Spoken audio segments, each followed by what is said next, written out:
Para o alto então vem o socorro, sim. Deus proverá, Deus proverá.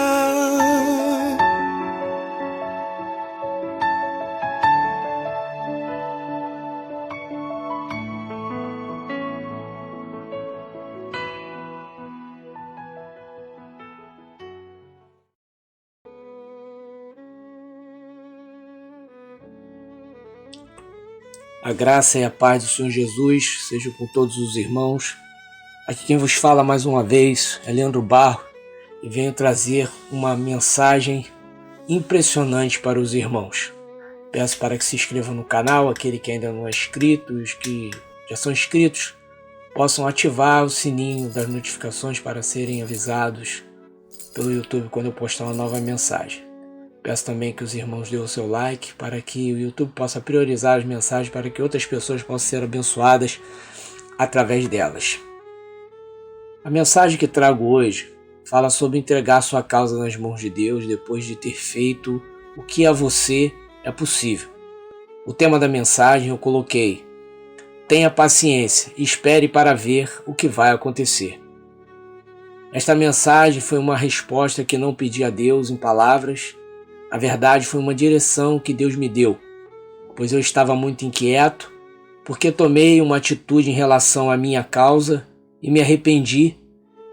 Minha consciência me acusou de imediato, depois de a tentativa ter dado errado. Tive logo uma sensação ruim e um sentimento de ter tomado a frente de algo que só caberia ao Espírito Santo fazer. E isso me trouxe uma dúvida tremenda, seguida de um certo medo de as coisas piorarem e eu ter atrapalhado o agir de Deus na minha vida. Coisa terrível, irmão. E isso durou a manhã e a tarde inteira, ou pelo menos quase inteira. Comecei a ler alguns comentários no canal e notei que a maioria deles os irmãos diziam: o que eu faço neste caso? Ou como eu devo agir mediante esta situação? E por aí vai. Aí, como sempre, quando Deus vai me dar as mensagens, vem um assunto na minha cabeça, algo sobre que nós nos debatemos muito. O meu pai, ele usa uma expressão assim: parece um siri na lata. Siri é um crustáceo que dizem ser saboroso. Eu, particularmente, não como. Ele é um fruto do mar. Mas quando se é pescado e colocado dentro de uma lata ou isopor para não escapar, ele não para de se debater. Por isso veio logo à minha mente esta mensagem, que nós somos assim mesmo quando estamos ansiosos. Daí comecei a pensar na passagem do endemoniado gadareno. Abri a Bíblia, li e nada. Mas também não perguntei ao Senhor não. Quando chegou o início da noite, eu ainda estava com isso na cabeça. Descansar, descansar. Lembrei dos irmãos que me pedem para eu fazer uma mensagem ensinando a como descansar no deserto. Como se fosse eu que escolhesse o que postar neste canal. Mas eu só posto quando uma palavra me é revelada. Enfim, mas eu lembrei desses irmãos que me pedem isso. Decidi então ler a Bíblia. Porque você quer ver Deus falar comigo, eu abrir a Bíblia.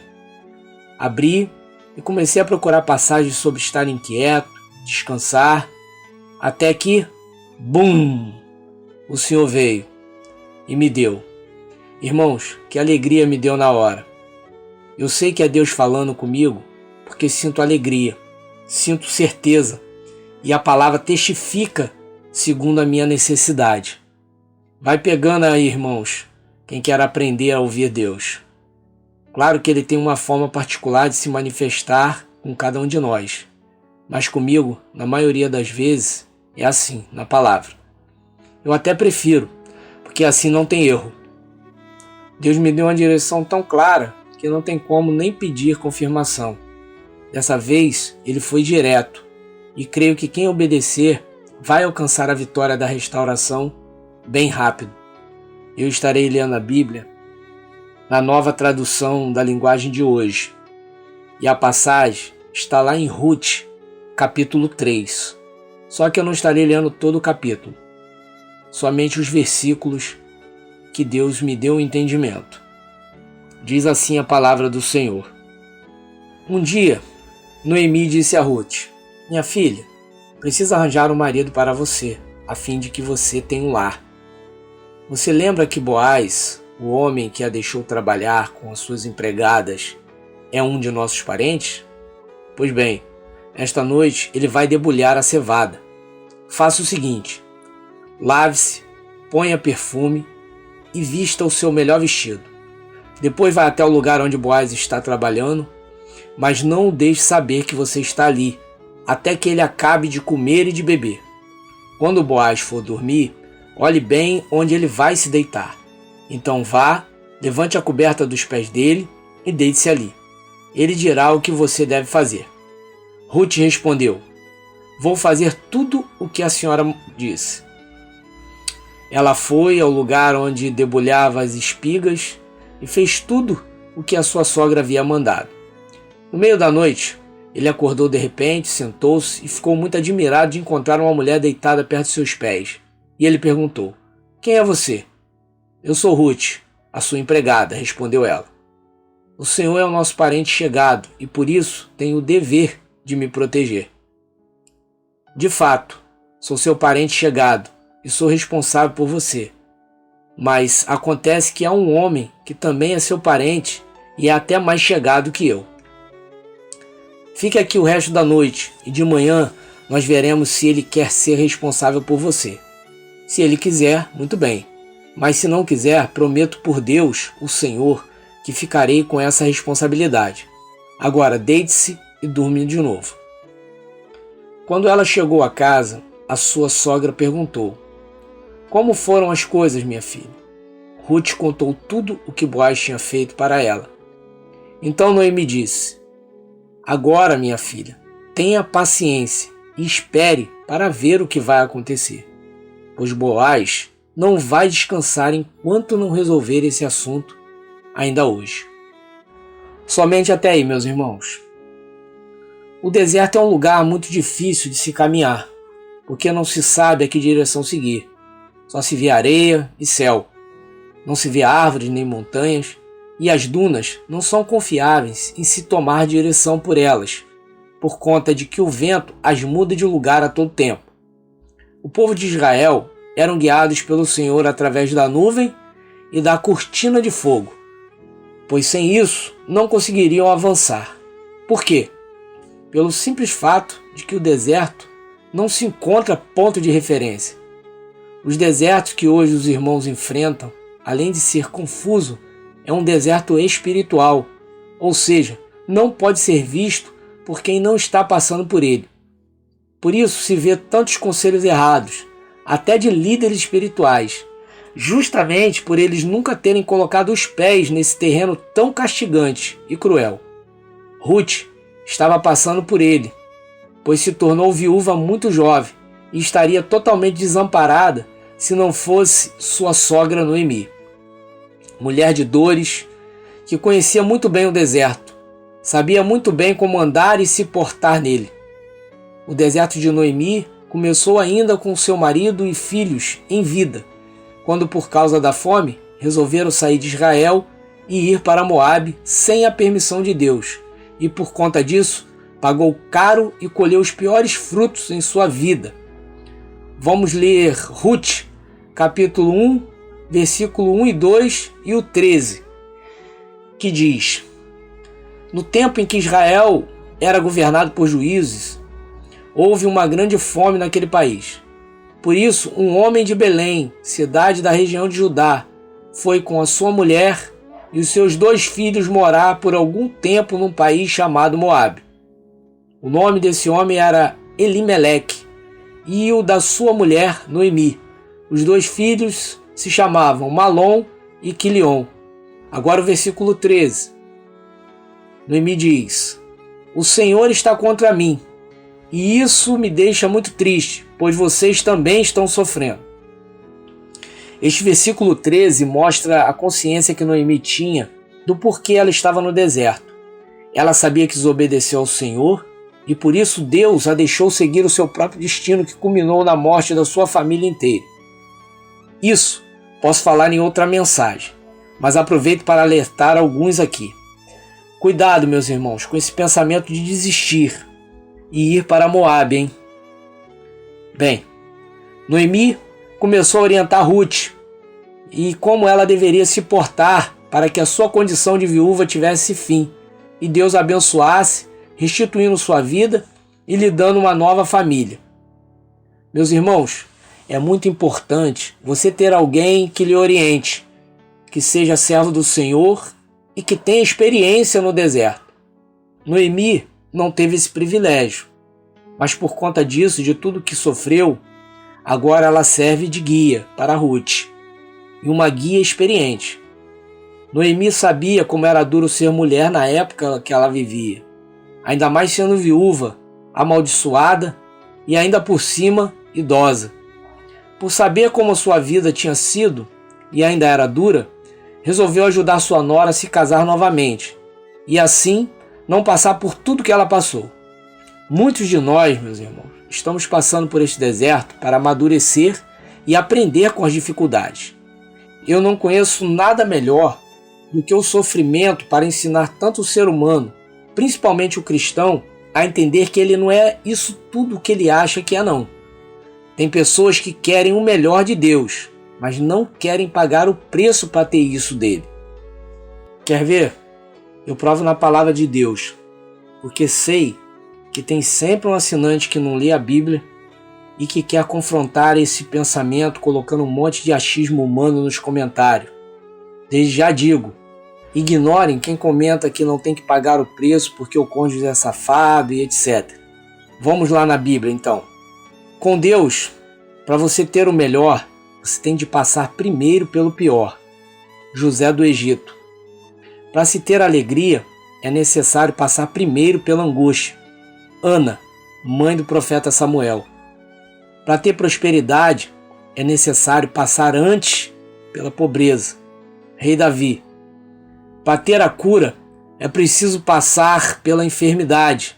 O tão paciente Jó. Para ter honra, é preciso passar pelo escárnio. Noé.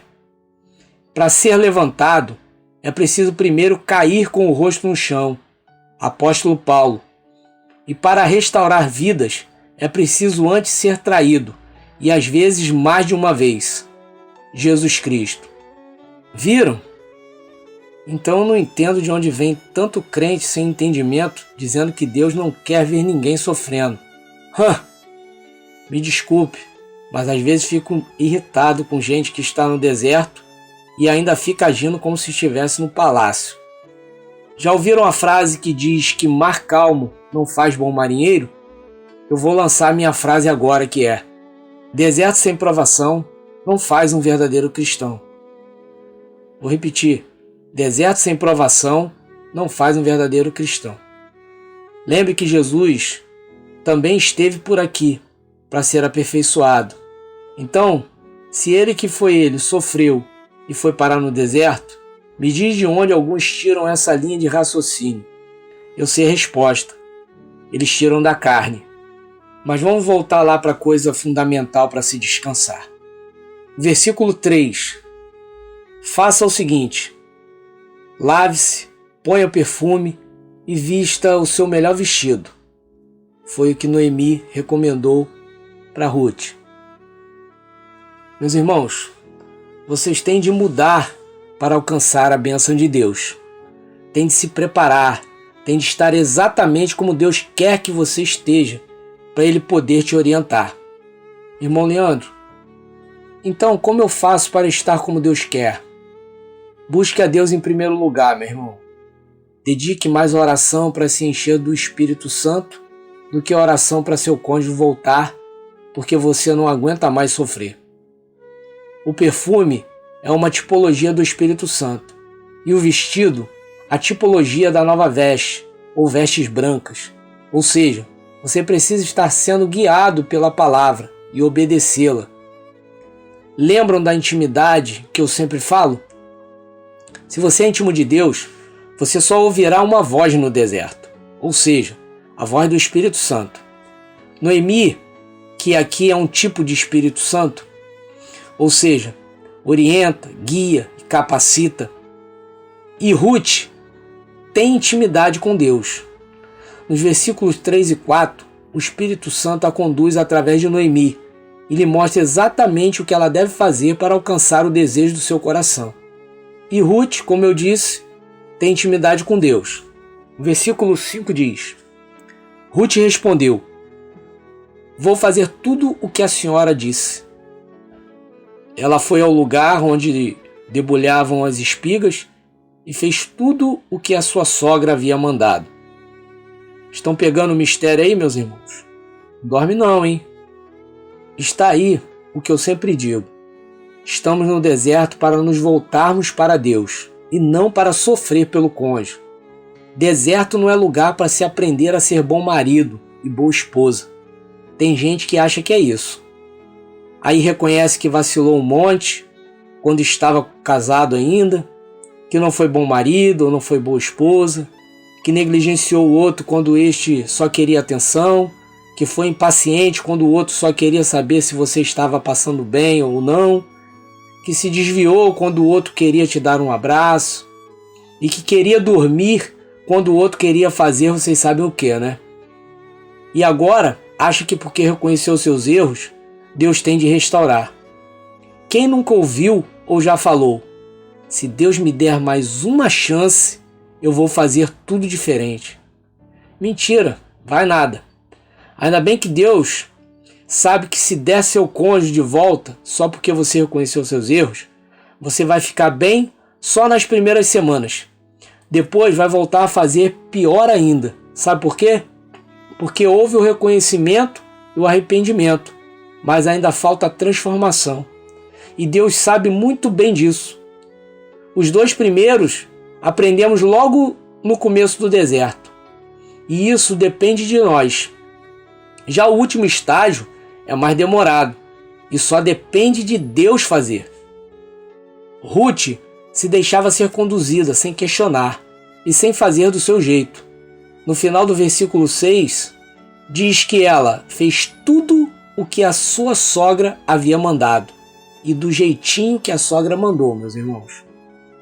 Não basta ficar na posição que Deus mandou ficar. Tem de ficar como Ele manda você ficar. Deus manda você ficar quieto, você fica ansioso. Ele manda você esperar, você manda mensagem de bom dia para o cônjuge. Ele manda você ter intimidade com Ele e você tem com seu cônjuge que nem voltou para casa ainda. Deus manda orar e você chora. Deus manda aquietar e você se desespera. Deus manda buscar a sua face e você vai buscar o face do seu cônjuge. Aí, meus irmãos, não vão conseguir descansar nunca. Mas nem de brincadeira. Nem daqui a 10 anos, se você estiver rodando deserto, você vai conseguir descansar. Ruth fez exatamente o que a sua sogra lhe recomendou. Eita palavra tremenda. Se você não virar crente agora, não vira nunca mais. Se você não descansar depois dessa mensagem, desiste do seu casamento mesmo, porque você vai morrer de tristeza. Então entenderam, né? No deserto se obedece exatamente como Deus lhe orienta, e sem dar o seu jeitinho, senão fica rodando até obedecer com excelência, como Ruth fez. Prosseguindo. Aí Ruth foi lá e deitou nos pés do Boaz, toda cheirosa e tal, intimou o varão a assumir seu direito, e agora vem Boaz no versículo 13 dizendo: fique aqui o resto da noite, e de manhã nós veremos se ele quer ser responsável por você. Se ele quiser, muito bem, mas se não quiser, prometo por Deus, o Senhor, que ficarei com essa responsabilidade. Agora deite-se e durma de novo. Vão pegando aí, irmãos. Faça igual Ruth na plantação de Boaz. Vai catando as espigas que caem no chão. Viram aí os que gostam de ceder para o cônjuge que está fora de casa, correndo o risco de pegar uma doença venérea dele e até mesmo AIDS? Aí depois vem dizer que estão decepcionados porque não esperava isso deles. Boaz não tocou na Ruth. Ele não é bobo. Ele quer tocar no que é dele, no que Deus dará a ele, e não ficar se satisfazendo com migalhas. Entendeu, né, crente? Se liga, se você ficar cedendo sem compromisso, seu cônjuge vai voltar para casa para quê? Se ele tem a hora que quer. Boaz não é bobo nem nada. Prometeu logo por Deus. Meteu logo o papai na jogada, porque ele sabe que se Deus estiver no negócio, a vitória é garantida. Então, faça o mesmo. E para terminar, versículo 16 e 18, que diz: Quando ela chegou à casa, a sua sogra perguntou: Como foram as coisas, minha filha? Ruth contou tudo o que Boaz tinha feito por ela. Então Noemi disse: Agora, minha filha, tenha paciência e espere para ver o que vai acontecer, pois Boaz não vai descansar enquanto não resolver esse assunto, ainda hoje. Não preciso nem falar para os irmãos a orientação do Espírito Santo, né? Irmão Leandro, mas essa palavra foi uma resposta de Deus para o irmão e não foi para a gente. Bem, quem pensa assim é porque não está obedecendo à direção de Deus, porque quem está já pegou logo tudo para si. Meus irmãos, quem faz a obra é Deus. Quem convence é o Espírito Santo. O nosso papel é simples, é ter paciência e esperar o que vai acontecer, como diz a palavra. Quando Deus manda esperar, não é para te deixar mofando, fazer você morrer de tanto esperar. Versículo final garante que quando Deus manda esperar, é porque Ele tem pressa em abençoar. Noemi disse: Pois Boaz não vai descansar enquanto não resolver este assunto ainda hoje. Vamos trocar? Pois Deus não vai descansar enquanto não resolver esse seu assunto ainda hoje. Por Ruth ter sido obediente à direção, ter feito exatamente o que lhe foi dito, por sua obediência à voz do Espírito Santo, dada mais uma vez através de Noemi, teve por resultado o fim do seu deserto.